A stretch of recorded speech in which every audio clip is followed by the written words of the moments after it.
and when these whipping winds could finally die down. Kelly. It's still going to be a bit breezy tonight, tomorrow, but not as bad as today. Today was not as bad as yesterday. Yesterday we had 50, 60 mile per hour wind gusts. Today it was more in the range of 40, 50 mile per hour wind gusts.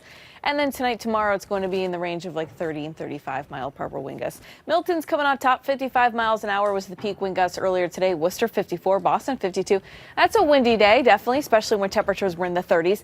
Bedford 47, Wellesley 47 mile an hour wind gusts, and Hyannis 46. So the wind advisory has since expired, which is fantastic. It was originally set to go off at 10 o'clock, which is great. Not that that means the wind immediately dies down, though. That's one misunderstanding a lot of people ask me. It just means that the winds have died down below the wind advisory criteria. So it's still breezy. It's just not super, super windy. Worcester's definitely a windy spot right now. Most of us have 20, 30 mile an hour wind gusts. So, and look at the sustained winds around 15 to 20 miles an hour. That's the constant wind. So that's what you feel a whole lot more wind gusts, or just these temporary increases in the wind. So that's still a pretty good wind speed considering temperatures are in the 20s and 30s. That wind's making it feel like the teens and 20s. So it is going to be a cold night. And this is kind of where the wind chills are going to be hanging for the rest of the night. Most of the night into early tomorrow morning, wind chills are going to be in the upper teens and low 20s. So it is going to be a chilly start as we head into tomorrow.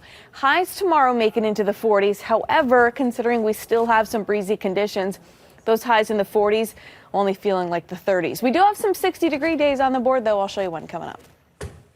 It is. It's definitely one thing to look forward to, yes, but it's still going to be a little breezy tomorrow. But again, with the late sunset, 6:44, that is going to be nice. Temperature a little bit warmer, too. So we've got stuff working for us. Temperatures are warming over the next couple days.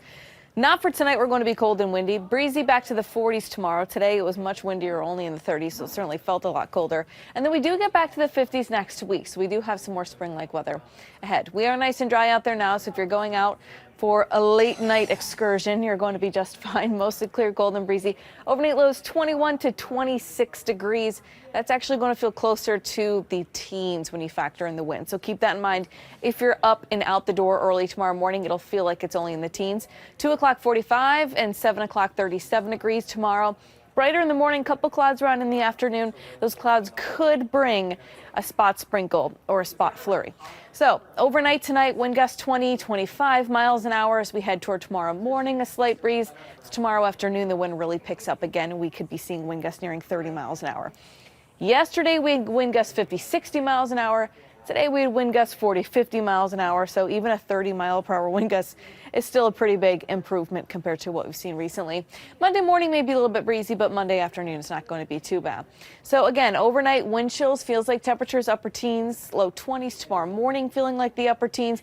And then tomorrow afternoon, even though we're warming to the 40s, it's still only going to actually feel like the 30s because of the slight breeze. Overnight, mostly clear. Those conditions continue into tomorrow morning. Tomorrow afternoon, as I mentioned, you can see the clouds roll in. The clouds could bring a brief sprinkle, brief flurry, nothing that's going to ruin your day or anything like that, though. And then we start to clear back out as we get toward Sunday night. If you want warmer thoughts, you can watch the Red Sox game right here on 7, by the way, tomorrow afternoon. They're going to be playing in Fort Myers, where it's going to be nice and toasty. So you're actually probably going to be watching them sweat. So that'll really warm you up there. 1 o'clock, 80 degrees in Fort Myers, 4 o'clock, 82 degrees. Humidity making it feel a lot hotter, and it's going to be breezy. If you want to bring the warm thoughts to New England, to the Northeast, Eastern Seaboard, here's the temperature outlook for the middle of March. It doesn't look at individual days. It basically looks at the entire week as a whole and says what are more days going to be like than not. And more days for the middle of March all across the Eastern Seaboard are looking very likely above average. So if you're waiting for a warm up, you're saying I'm done with winter, I'm ready to go. Middle of March is actually looking pretty warm compared to normal. Tomorrow 45, Monday 56 degrees. Tuesday we're up to 60, so temperatures kind of weeble wobble a little bit, if that's actually a word. But Wednesday 49 degrees. Thursday we're up to 48 degrees. It is going to be a little bit cloudier. Do have a chance for a sprinkle. Friday we're back up to the low 50s. Next Saturday looks fantastic in the low 60s. We do have some colder mornings, next 2 mornings in the 20s, but most mornings after this weekend are going to be in the 30s.